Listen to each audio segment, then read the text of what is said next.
Hello everyone. আজকে আমরা শিখব ratio and proportion. What is ratio? A ratio compares two like quantities by division. দুটো like quantities division করলে যে আনসারটা আমরা পাই সেটাই হচ্ছে রেশিও। মনে রাখবে লাইক কোয়ান্টিটিস হতে হবে, লাইক কিলোগ্রামের সাথে কিলোগ্রাম, লিটারের সাথে লিটার, পয়সার সাথে পয়সা, এরকম লাইক কোয়ান্টিটিস হলে তাদের ডিভিশন করলে আমরা যেটা পাবো সেটা হচ্ছে ratio. Now what is proportion? A proportion states that two ratios are equal. যখন দুটো ডিফারেন্ট রেশিও আমরা নেব তাদের আনসার যদি ইকুয়াল বের হয় তাহলে সেই দুটো রেশিও আমরা বলবো প্রপোর্শনে আছে। Those ratios are in proportion. Now notation আমরা কিভাবে নোট করি রেশিওকে?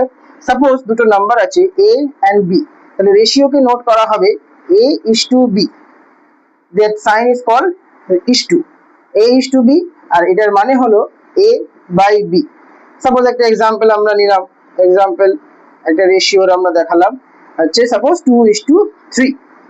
এই রেশিওটার মানে হচ্ছে 2/3। এবারে আমরা শিখব যে simplest form of any ratio. আমরা একটা রেশিও নিয়েছি এখানে 81:108, এটার আমরা সিম্পলেস্ট ফর্ম কিভাবে বের করতে পারি। দেখো 81:108 নেওয়া হয়েছে। আমি বলেছিলাম যে রেশিও মানে হচ্ছে ডিভিশন ফর্মে লিখবো 81/108। এবার আমরা এমন একটা নাম্বার বের করব যাকে দিয়ে 81 and 108 দুটোকেই ডিভাইড করা যায়।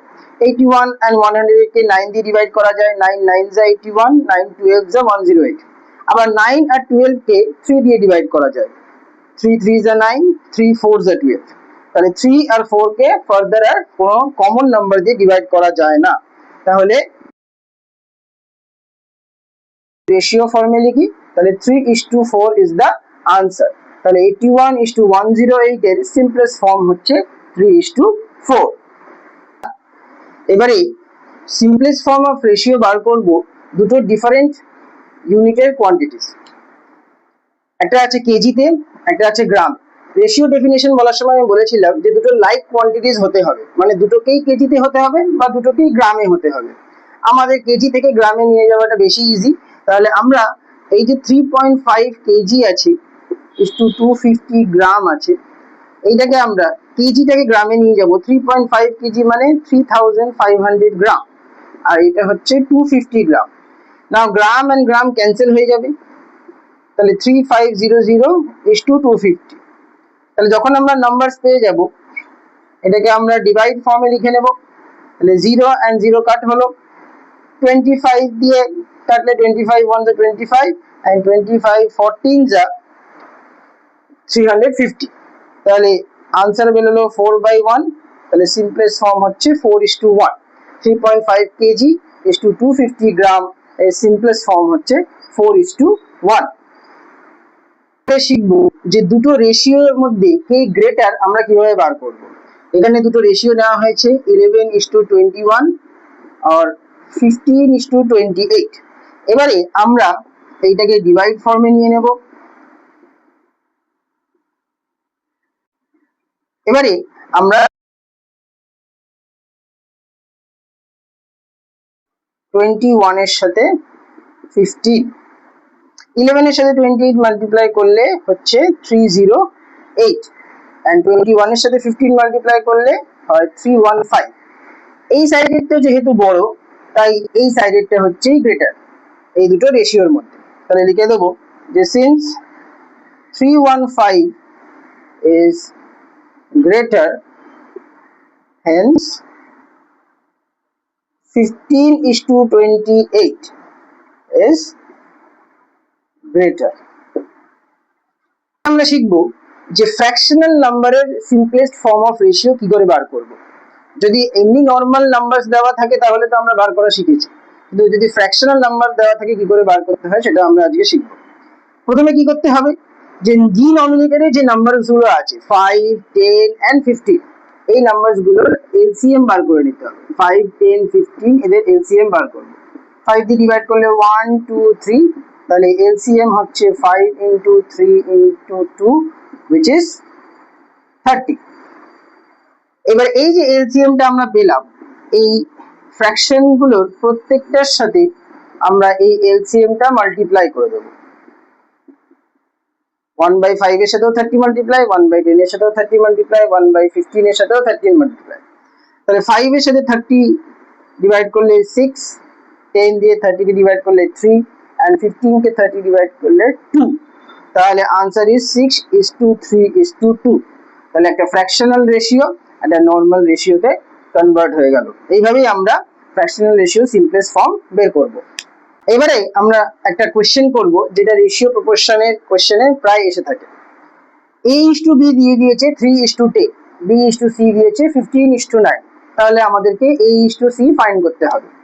তাহলে a:b দিয়েছে 3:10, আমরা এইটাকে লিখে নেব a/b = 3/10 and b:c দিয়েছে 15:9, এটাকে আমরা লিখে নেব b/c = 15/9। এবারে এই দুটো ইকুয়েশনকে আমরা মাল্টিপ্লাই করব। মাল্টিপ্লাই করলে কি দাঁড়াবে, আমাদের লেফট হ্যান্ড সাইডে যেগুলো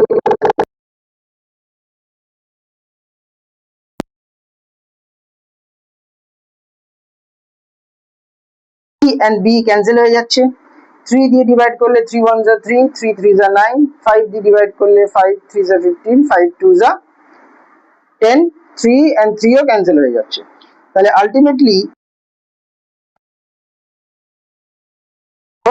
a:c বেরোলো 1:2। এইভাবে আমরা এই ধরনের ম্যাথ করব। এবারে আমরা শিখব একটা অন্য ধরনের রেশিওর ম্যাথ। a:b দিয়েছে 3:4, b:c দিয়েছে 6:11। তাহলে আমরা a:b:c কিভাবে বার করব? এই ধরনের ম্যাথও এক্সামে এসে থাকে। দেখো, a:b দিয়েছে 3:4 and b:c দিয়েছে 6:11। এবার আমাদের টার্গেট হবে এই বিটাকে কোনো একটা কমন নাম্বারে নিয়ে আসা। কিভাবে আনবো? দেখো, এই কোণার যে 6টা আছে, এই 6টা দিয়ে আমরা এই দুটো রেশিওকে মাল্টিপ্লাই করব এবং এই কর্নারে যে 4টা আছে সেটা দিয়ে আমরা এই দুটো রেশিওকে মাল্টিপ্লাই করব। কি বললাম? এই 6টা দিয়ে এই দুটোকে মাল্টিপ্লাই, 3 × 6, 4 × 6, আর এই 4টা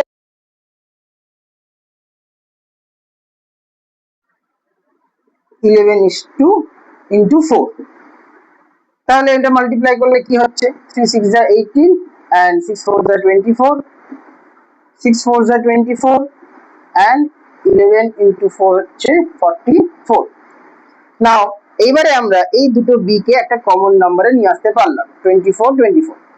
therefore আমরা a:b:c টা কি লিখতে পারি এবারে, 18 24 and 44, 18:24:44। এবার যদি কোনো কমন নাম্বার দিয়ে তিনটাকে ডিভাইড করা যায়, যেটা এখানে যাচ্ছে, তাহলে রিডিউস করে দেবো। 2 দিয়ে ডিভাইড করা যাচ্ছে, 2 দিয়ে ডিভাইড করলে এটা 9, এটা হচ্ছে 12, এটা হচ্ছে 22। That is the answer. সেইভাবে আমরা এই ধরনের ম্যাথগুলোকে সলভ করব। এবারে আমরা শিখবো যে যদি চারটে নাম্বার দিয়ে দেয়, সেই চারটে নাম্বার প্রপোর্শনে আছে কিনা কিভাবে বের করব। Check whether the numbers 5 7 10 14 are in proportion or not। আমরা এই ম্যাথটাকে করার জন্য দুটো প্রোডাক্ট করব, product of extremes and product of means. Now extreme and means কোনগুলো? একদম এক্সট্রিমে যে নাম্বারগুলো আছে 5 and 14, এইগুলোকে বলে এক্সট্রিমস। তাহলে এই দুটোকে মাল্টিপ্লাই করব, অ্যান্ড মাঝখানের যে নাম্বারগুলো আছে 7 and 10, এগুলোকে বলে মিনস, এগুলোকে মাল্টিপ্লাই করব। 5 14 যা 17 and 7 10 যাও 70। যদি দুটো মাল্টিপ্লাইয়ের আনসার সেম বের হয়, then the given numbers are in proportion, therefore 5 7 10 14 are in proportion। এটাকে আরেকভাবে লেখা যায়, 5:7 double is 2, 10:40, double is 2 মানে equal to। 5:7 and 10:14 আর ইকুয়াল। এইভাবে আমরা চেক করব কোনো নাম্বার প্রপোর্শনে আছে কি নেই। এবার আমরা শিখব যে কোনো যদি প্রপোর্শনাল ইকুয়েশন দিয়ে দেয় তাহলে সেই ইকুয়েশনে একটা নাম্বার যদি আননোন থাকে সেই নাম্বারটা আমরা কিভাবে ফাইন্ড করব। Find x in the proportion x:10 equal to 18:90। তাহলে এই ইকুয়েশনে আমরা x/10 লিখবো, এই রেশিওটাকে, এটাকে 18/90 লিখবো। এবার ক্রস মাল্টিপ্লিকেশন করব, x into 90, 10 into 18। নাও 90টাকে আমরা ইকুয়েশনের ওই সাইডে নিয়ে যাব, মাল্টিপ্লিকেশন আছে, বোথ সাইডে 90 দিয়ে ডিভাইড করলে এই 90টা ক্যান্সেল হয়ে এখানে একটা 90 ডিভাইড হবে। নাও 10 9 যা 90, 9 2 যা 8, তাহলে x হচ্ছে, এইভাবে আমরা এই ইকুয়েশনগুলো সলভ করব। আমরা শিখব যে ফোর্থ প্রপোর্শন কিভাবে বার করে। ফোর্থ প্রপোর্শন বার করতে গেলে আমরা লিখব let the fourth proportional be x। যেই ফোর্থ প্রপোর্শনাল x হয়ে গেল তার মানে 36, 18, 6 আর x আর ইন প্রপোর্শন। তাহলে আমরা এই ইকুয়েশনে লিখতে পারি 36:18, 6:x। এবার এটাকে সলভ করা আমি দেখিয়েছিলাম, বাই করে লিখলাম, ক্রস মাল্টিপ্লিকেশন করলাম, 36 into x, 18 into 6, x টাকে এদিকে রেখে আমরা 36টাকে এদিকে নিয়ে এলাম, 18 2 যা 36, 2 3 যা 6, তাহলে x হলো 3। এইভাবে আমরা ফোর্থ প্রপোর্শন বের করব। এবারে আমরা শিখব যে কোনো নাম্বারস কন্টিনিউ প্রপোর্শনে আছে কিনা। 5, 25 and 125 তিনটে নাম্বার নেওয়া হয়েছে, এটা কন্টিনিউ প্রপোর্শনে আছে কিনা। কন্টিনিউ প্রপোর্শন করার জন্য আমরা লিখব কি, যে করব 5 ডিভাইডেড বাই 25, 5 1 যা 5, 5 5 যা 25, তাহলে এটা হলো 1/5, তার মানে সিম্পলেস্ট ফর্ম হচ্ছে 1:5। আবার একবার 25 এর সাথে 125 এর রেশিও চেক করব, 25/125, 25 1 যা 25, 25 5 যা 125, তাহলে এটা হলো 1/5। তাহলে এটারও সিম্পলেস্ট ফর্ম হচ্ছে 1:5। যদি দুটো রেশিওর সিম্পলেস্ট ফর্ম একই বের হয় তাহলে আমরা বলতে পারি যে yes they are in continued proportion. And continued প্রপোর্শনের আনসারটা কিভাবে লেখা যায়, যে 5:25 ইকুয়াল টু 25:125। এই 25 কে আমরা দুবার লিখতে হবে। এইভাবে আমরা তিনটে নাম্বারের কন্টিনিউড প্রপোর্শন ফাইন্ড করতে পারি। এবারে আমরা শিখব যে থার্ড প্রপোর্শনাল টু নাম্বারস কিভাবে আমরা বার করি। এখানে দুটো আমরা নাম্বার নিয়েছি 81 and 27, এই থার্ড প্রপোর্শন কিভাবে বার করব। তাহলে আগে লিখব যে let the third proportional be x। Third proportional আমরা নিলাম x। যদি থার্ড প্রপোর্শনাল x হয় তার মানে দে আর ইন কন্টিনিউড প্রপোর্শন। তাহলে therefore 81, 27 and x are in continued proportion।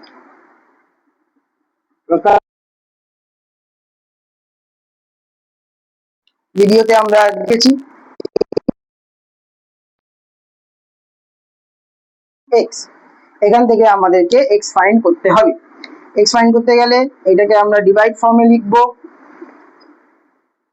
তারপরে 81 into x, 27 into 27, তারপর x টাকে রেখে যদি 21টাকে এই 81টাকে যদি আমরা ডিভাইডে আনি তাহলে 27 3 যা 81, 3 9 যা 27, therefore x equals to 9। এইভাবে আমরা ফাইন্ড করব থার্ড প্রপোর্শন। এই ম্যাথের জন্য থার্ড প্রপোর্শন বের হলো 9। এবার আমরা শিখব যে দুটো নাম্বারের মিন প্রপোর্শন কিভাবে বার করতে হয়। এখানে দুটো নাম্বার নিয়েছি 9 and 16, তার মিন প্রপোর্শন বার করতে হবে। তাহলে let the mean proportion be x। যখনই x কে আমরা মিন প্রপোর্শন বলবো তার মানে 9x 16 are in, therefore 9, 8, 6, x 16 are in continued proportion. Mean proportion হওয়ার মানে হচ্ছে যে এই এক্সটাকে আমাকে মিডিলে রাখতে হবে, এক্সট্রিমে এই সাইডে বা এই সাইডে রাখলে হবে না, মিডিলে রাখলে বলবো তখন এক্সটাকে আমরা দুবার লিখতে পারবো, 9:x, x:16। এবারে আমরা যেভাবে ইকুয়েশন সলভ করি সেইভাবেই করব। 9/x equals 9/16, ক্রস মাল্টিপ্লিকেশন করলে x into x, x square, 9 into 16 হচ্ছে 144। এবারে স্কয়ারকে ওমিট করতে গেলে রুট করতে হয়, 144 এর রুট আমরা জানি 12, তাহলে x equals to 12। তাহলে এই কোশ্চেনে 9 and 16 এর মিন প্রপোর্শন হচ্ছে 12। এইভাবেই আমরা কোনো ম্যাথের মিন প্রপোর্শন ফাইন্ড করতে পারি। এবারে আমরা শিখব কোনো টোটাল কোয়ান্টিটি অফ নাম্বারকে আমরা দুটো পার্সনের মধ্যে বা দুটো শেয়ারের মধ্যে কিভাবে ডিভাইড করব বাই এনি ফিক্সড রেশিও। দুটো শেয়ার হতে পারে, তিনটে শেয়ার হতে পারে, আমরা যেরকম থাকবে সেরকম ভাবে করব। এখানে এই কোশ্চেনে divide 560 between a and b in the ratio 3:2। এই কেসে আমরা ফার্স্টে সাম অফ রেশিওস বার করব। সাম অফ দ্য রেশিও কি হবে, 3 plus 2 5। নাও এজ শেয়ার, এ যতটা শেয়ার পাবে এই 560 এর মধ্যে, দেখো যার কথা প্রথমে বলা থাকবে তার নাম্বার হচ্ছে ফার্স্ট এরটা, রেশিওর ফার্স্ট টার্মটা। এর নাম্বার হচ্ছে এ এর টার্ম হচ্ছে 3 এন্ড বি এর টার্ম হচ্ছে 2। তাহলে যখন এ ফাইন্ড করব তখন আমরা 3 টাকে নেব এন্ড ডিভাইডেড বাই সামটা লিখব, multiplied by the total number given in the question. Now 5 দিয়ে ডিভাইড করলে 5 1 1 2, তাহলে 3 into 112 হচ্ছে 336। তাহলে এ শেয়ার হবে 336 560 এর মধ্যে। নাও বি শেয়ার, বি শেয়ার কি হবে, বি হচ্ছে বি এর নাম্বার হচ্ছে কত 2, তাহলে বি এর নাম্বার 2 টাকে লিখবো বাই সামটা লিখবো ইনটু টোটালটা 560।